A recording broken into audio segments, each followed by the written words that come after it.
तो चलिए बच्चों स्टार्ट करते हैं हम आज का जो क्वेश्चन है हमारे आज के वो है 6 और 7 नंबर के क्वेश्चन। चार वीडियोस ऑलरेडी आ चुकी है। आपने अगर देख ली हो ये वीडियो देखने के बाद उनको भी प्लीज़ एक बार देखें और चैनल को सब्सक्राइब करें, सपोर्ट करें हमको। चलो तो बच्चों स्टार्ट करते हैं हम नेक्स्ट वीडियो का नेक्स्ट क्वेश्चन। जो क्वेश्चन है आपका, let A1 A2 and A3 GP in increasing GP, geometrical progression है इंक्रीजिंग है, टर्म्स A1 इंटू A5 जो फर्स्ट टर्म है और फिफ्थ टर्म है उसका आपको प्रोडक्ट गिवन है। उसके बाद आपको सेकंड टर्म और फोर्थ टर्म का एडिशन गिवन है बेटा। तो जो यहाँ पे गिवन है उसको कर लेते हैं। तो टी, अच्छा आपको पता है कि टी एन क्या होता है आपको ज्योमेट्रिकल, तो वो होता है बेटा A R power N minus one. So तो फर्स्ट वन टर्म क्या होगी, ये तो ए हो जाएगी, सेकंड टर्म ए आर हो जाएगी, third term A R square हो जाएगी, फोर्थ टर्म ए आर क्यूब हो जाएगी। ऐसे अगर मैं फिफ्थ टर्म निकालू तो वो कितना जाएगी, ए आर पावर फोर, और जो फर्स्ट टर्म है वो ए है। इन दोनों का मल्टीप्लिकेशन कितना दोनों का 28। तो मैं यहाँ से क्या देखता हूँ बेटा, ए स्क्वायर इंटू ए पावर फोर कितना 28। ठीक है जी। मैं यहाँ से अगर स्क्वायर कॉमन ले लूँ बच्चों तो कितना हो गया ए स्क्वायर, तो मैं यहाँ से स्क्वायर कॉमन लेता हूँ, ए आर स्क्वायर हो जाएगा और ये होल स्क्वायर इक्वल टू 28। ठीक है बच्चों। फिर उसके बाद मैंने देखा यहाँ से आर ए आर स्क्वायर का वैल्यू आ गया √28। ठीक है जी, एक इक्वेशन तो ये आ गया यहाँ पे कि आपको ए आर स्क्वायर का वैल्यू आ गया यहाँ पे रिजल्ट है। अब मैं दूसरा देखूं यहाँ पे, तो दूसरा क्या सिचुएशन आपको गिवन है बच्चों। दूसरा सिचुएशन गिवन है आपको A2 इंटू यानी कि second term plus fourth term का एडिशन 29 गिवन है। तो मैं फर्स्ट टर्म का क्या, सेकंड टर्म का क्या मतलब है ए आर, और फोर्थ टर्म का मतलब है a r cube equal to 29। अब अगर हम यहाँ पे आप वैल्यू रखने की कोशिश करोगे तो बच्चों ए आर का वैल्यू भी नहीं है अपने पास, ए आर क्यूब का वैल्यू भी नहीं है, तो किसका वैल्यू रखें, ए आर स्क्वायर का वैल्यू रख नहीं सकते। और आप इसको कन्वर्ट करोगे क्यूबिक में कन्वर्ट हो जाएगा और आंसर निकालना बहुत मुश्किल हो जाएगा इस चीज के लिए। बट इसमें एक चीज है, देखो जैसे मैं ए आर को कॉमन ले लूँ यहाँ से, तो ये 1 + r² बच गया और ये 29 के इक्वल है। अब मैं क्या करता हूँ, इसको डिवाइड कर देता हूँ इससे, तो ये divided by A R square, और ये किसके इक्वल है, √28 के। अब ये कैंसिल आउट हो गया। जब जेई मेंस ने इस क्वेश्चन को दिया था ना, तो बच्चे वहां पर जब करने लगे इसको बहुत फंस गए चीजों में और आंसर नहीं निकाल पाए। ये आर इक्वल टू 29/28। अब देखो जब ये क्वेश्चन यहाँ तक पहुंच जाता है ना, इसका आंसर अगर आप क्वाड्रेटिक से इसको क्वाड्रेटिक में कन्वर्ट करो तो यहाँ पे आर बहुत मुश्किल हो जाता है, चीजें कॉम्प्लिकेटेड बहुत हो जाती है। पर अगर यहाँ पे ध्यान से देखो, आप कंपेयर करो तो आर का वैल्यू ये देखो √28 सीधा सीधा अगर रखो, तो मैं यहाँ √28 रखूँ तो 28 √28 का स्क्वायर कितना होता है बच्चों, 28, 28 + 1 29। तो ये कंपेयरिंग में सही बैठ रहा है। इसका मतलब जो आर की वैल्यू आपकी कंपेरिजन में बैठ रही है वो कितना है, √28। और जैसे आपको √28 आर का वैल्यू है, आप यहाँ पे भी रख सकते हो, रखो। तो मैंने यहाँ पे रखा, तो ये कितना होगा, ए इंटू √28 का होल स्क्वायर इक्वल टू √28। ठीक है जी। अब ये देखो स्क्वायर इससे कैंसिल आउट हो गया √28 से, तो ए का वैल्यू कितना आ गया, 1/√28। अब आपको बच्चों ए का वैल्यू आ गया, आर का वैल्यू आ गया, तो सिंपल मेरे से क्या पूछा था इसमें, 6 टर्म्स पूछी, तो T6 कितना होता है, ए इंटू आर पावर 5।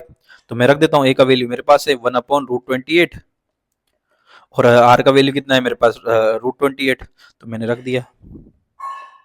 ठीक है जी, पावर 5। अब मैंने एक पावर तो कैंसिल आउट हो गया, तो √28 का पावर कितना बचा बच्चों, 4। अब इसका मतलब है कि 28 का स्क्वायर, अब 28 का स्क्वायर होता है 784, और ये हमारा आंसर आ गया। खत्म कहानी। बहुत इजी क्वेश्चन है, बस इसमें कैलकुलेशन यहाँ पे डिपेंड है, पूरा कैलकुलेशन इसी चीज पे डिपेंडेंट है। अगर यहाँ पे आप पकड़ पाए चीजों को तो ये इजी है, और नहीं पकड़ पाए तो बहुत मुश्किल है इसको करना। फिर उसके बाद अपन दूसरा क्वेश्चन देखते हैं आज का ही। ये बोल रहा है कि the product of all the solutions of equations, आपके जितने भी सॉल्यूशन आए इस इक्वेशन के उनके प्रोडक्ट चाहिए। तो प्रोडक्ट क्या करेंगे, देखेंगे इक्वेशन देखता हूं, तो मैं इक्वेशन क्या रहे, e⁻5 log ex, इसका होल स्क्वायर है बच्चों, +3 इक्वल टू x⁻8, और यहाँ पे गणना में x ग्रेटर देन 0। ठीक है जी, इसका भी ध्यान रखेंगे हम। ठीक है, तो आगे बढ़ते हैं। तो मैं क्या करता हूँ, मैं दोनों तरफ या तो लॉग ले लेता हूँ या फिर ई एक्सपोनेंशियल को लेके चल देता हूँ, तो यहाँ पे लॉग में कन्वर्ट हो जाएगा। तो यहाँ पे मैंने एक्सपेंशन दोनों तरफ लॉग लिया, तो ये कितना हो गया बच्चों, ये रह गया स्क्वायर +3। आपको पता है अगर यहाँ पे मैं लॉग लूंगा तो ये लॉग, और यहाँ पे भी लॉग, तो ये क्या हो गया बच्चों, दोनों तरफ से लॉग कैंसिल आउट हो जाएंगे। एक्चुअली कैंसिल आउट का मतलब यहाँ पे ई बेस हो जाएगा, तो ये सेम हो जाएगा और पावर बच जाएगा बस केवल। तो पावर ही बच गया यहाँ मेरा, यहाँ पे, और यहाँ पे कितना बचा लॉग, ये 8 इधर आ जाएगा तो 8 यहाँ पे आ जाएगा, और x ओनली ये। तो जो मेरा एक्सप्रेशन आ गया वो केवल लॉग की फॉर्म में आ गया। तो मैं लॉग को कुछ मान लूं, आप बोलो तो log x ई पावर को मैं t मान लेता हूँ। तो आपका एक्सप्रेशन जो है 5t², और मैं इसको इधर की साइड दूसरी साइड शिफ्ट कर दूं तो कितना हो जाएगा बेटा, 8t प्लस 3 इक्वल टू 0। अब ये क्वाड्रेटिक इक्वेशन बची। अब क्वाड्रेटिक का क्या होता है आपको पता हो तो? आपको क्या पूछा है? आप उसको रूट्स भी नहीं निकालना, आपको क्या प्रोडक्ट ऑफ रूट्स पूछा है। अच्छा, प्रोडक्ट ऑफ रूट्स कैसे समझेंगे आप? अगर इसके दो रूट है T1 और T2, देखो बच्चा सबसे ज्यादा गलती यहाँ आके करता है, वो सब कुछ निकाल लेता है, पर वो जैसे ही प्रोडक्ट ऑफ रूट को देखता है तो वो देखता है कि मैं प्रोडक्ट ऑफ रूट्स इसका होता है 3/5 और मैं 3/5 के टर्म्स में आंसर दे देता है, जो कि बहुत गलत हो जाएगा। इस केस में T1 T2 कर देगा और वो क्या कर देगा 3/5, और यहाँ जाके वो गलत हो जाएगा, रॉन्ग। या ये इसका टी का प्रोडक्ट ऑफ रूट नहीं पूछा था बेटा उसने, उन्होंने क्या पूछा था आपसे?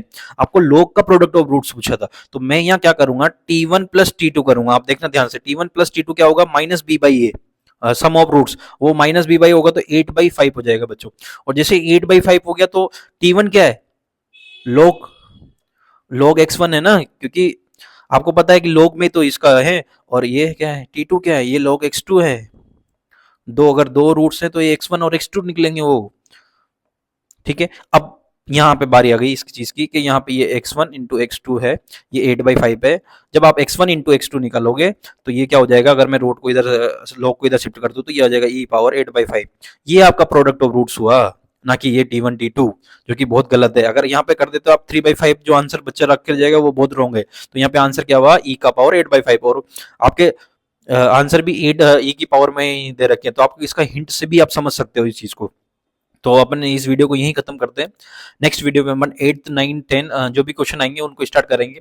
अपन अगली बार ये कोशिश करेंगे कि आपको क्वेश्चन नेक्स्ट क्वेश्चन दिखाया जाता है कि आप उसको ट्राई करो पहले, फिर उसके बाद अपन नेक्स्ट दिन उसका सॉल्यूशन करते हैं। तो मैं आपको क्वेश्चन शो करूंगा।